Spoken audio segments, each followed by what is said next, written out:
Good evening again, everyone, from Rochester, New Hampshire. This small city is accustomed to being in the national media spotlight every 4 years for politics. Not, however, for a hostage drama at a campaign office. Hillary Clinton's campaign office, which thankfully came to a safe conclusion just a short time ago. Here's how it ended, with Leland Eisenberg down on the ground, a man with a history of legal and mental difficulties in custody at this moment. In the hour ahead, we'll be fleshing out that picture and taking you literally inside the crisis from beginning to end. We're also awaiting a press conference. New information, a fourth person now detained in the murder of NFL star Sean Taylor. That press conference should be occurring any moment. We will bring it to you live, as well as have complete analysis of the Sean Taylor case immediately after that press conference. We begin, though, with the hostage crisis, which unfolded just steps away from here, just a few blocks from where I'm standing. The address, 28 North Main Street, one of a string of Clinton storefronts throughout New Hampshire. It began at about 1 p.m. when a man walked into the Clinton campaign office claiming to have a bomb strapped to his chest. The device was wrapped in duct tape.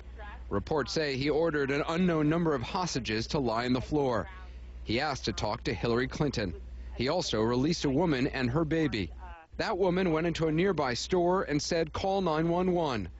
Within minutes, word of the standoff spread. My husband called me and asked me what I was doing, so I told him I was working, and he told me that I needed to leave the building immediately, and I didn't understand why. He told me that there was something about a bomb, so I immediately grabbed my jacket and ran out the door. Then CNN's Washington Bureau received a call from one of the hostages, a woman who was very upset. She talked to a CNN staffer and then put the suspect on the phone. He told us that he had mental problems and couldn't get anyone to help him.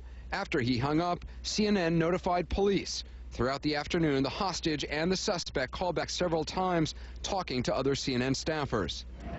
By 2 p.m., police started arriving in droves. The SWAT team took up nearby positions. An armored vehicle appeared.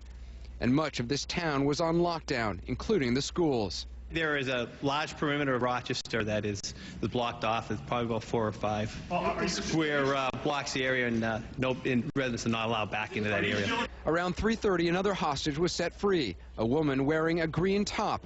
You can see her led away by police. She looked visibly distressed. She avoided eye contact with us, though. She just kept her head to the ground. As the day went on, we began to learn more about the suspect. His name is Leland Eisenberg. He lives in the area. He's well known to police and reportedly says he's angry he couldn't get mental health care at a reasonable cost, and he's angry at the mental health care situation in the country. Authorities were not sure if he was armed with a bomb, but they weren't taking any chances. He's the one that said, "I have a bomb," and if he starts to come out of there and approach their perimeter, then in my view, they have no choice but to neutralize him at that point. The hostage situation was about to enter its 6th hour when it came to a sudden and dramatic ending. And then, live on television, Leland Eisenberg slowly emerged with his hands raised from the Clinton campaign office. Following the instructions of police, he kneeled and then lay on the ground. He was handcuffed and taken into custody. Around the same time, the fourth and final hostage was seen running from the scene. None of the victims was hurt, and this terrifying ordeal finally came to a peaceful end. And that is certainly good news indeed. A short time after that, Senator Clinton spoke to reporters. I am very grateful that this difficult day has ended so well. All of my campaign staff and volunteers are safe. I want to thank them for their extraordinary courage and coolness under some very difficult pressures and dangerous situations. I was in touch during the day with the families of those who were held hostage, and I really commend their extraordinary courage under, again, very difficult circumstances. Every 4 years, extraordinary young people come to places like New Hampshire because they want to change our country. They believe in our future. They work around the clock. They are so committed to their cause, and I just want to commend every one of them, and I'm especially just relieved to have this situation end so peacefully without anyone being injured. Senator Clinton did not say and was not asked whether she did or did not speak with the suspect, Leland Eisenberg. As we said, a picture of Mr. Eisenberg began to emerge slowly early on.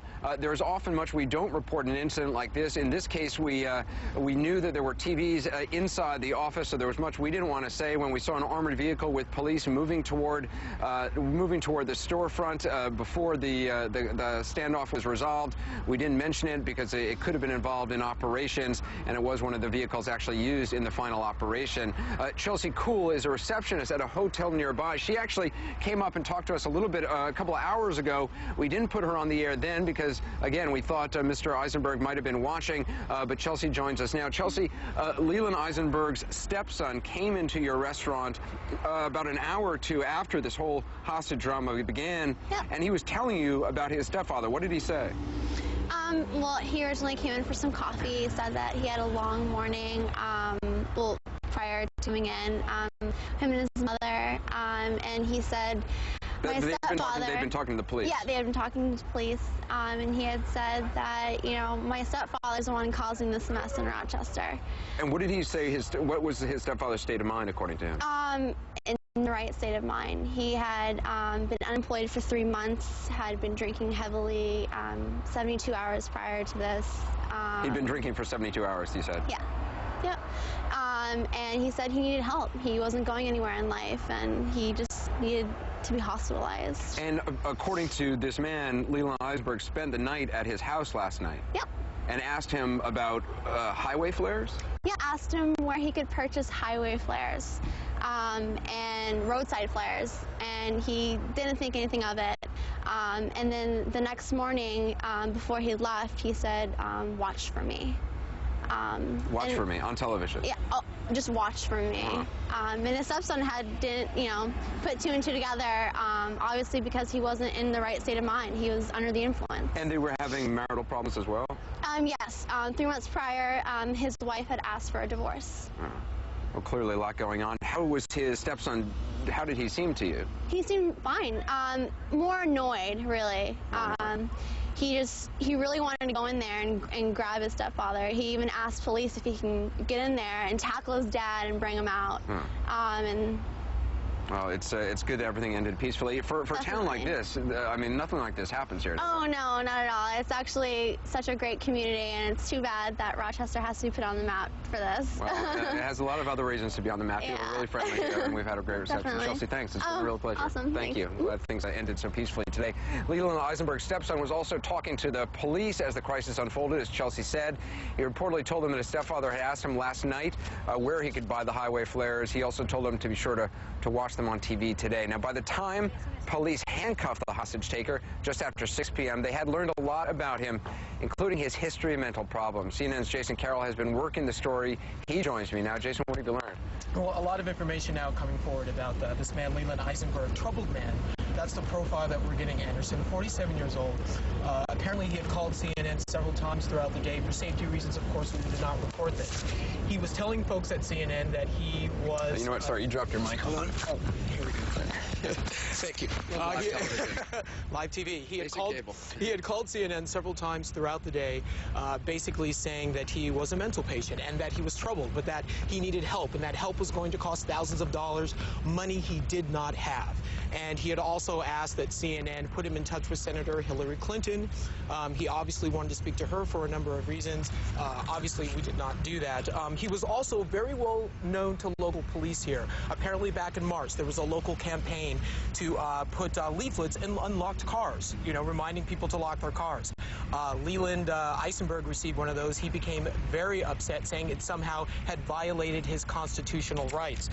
Also, according to local reports, today at 1:30, he was scheduled to appear in court for a domestic violence hearing. His wife had actually filed divorce proceedings against him back in November, citing irreconcilable differences. She had also alleged that this man, Eisenberg, her husband, had a severe alcohol problem, a severe drug problem, that he had threatened her allegedly on several occasions. We actually, just a short while ago, Anderson, before we arrived here, went to his neighborhood located just about 6 miles from here.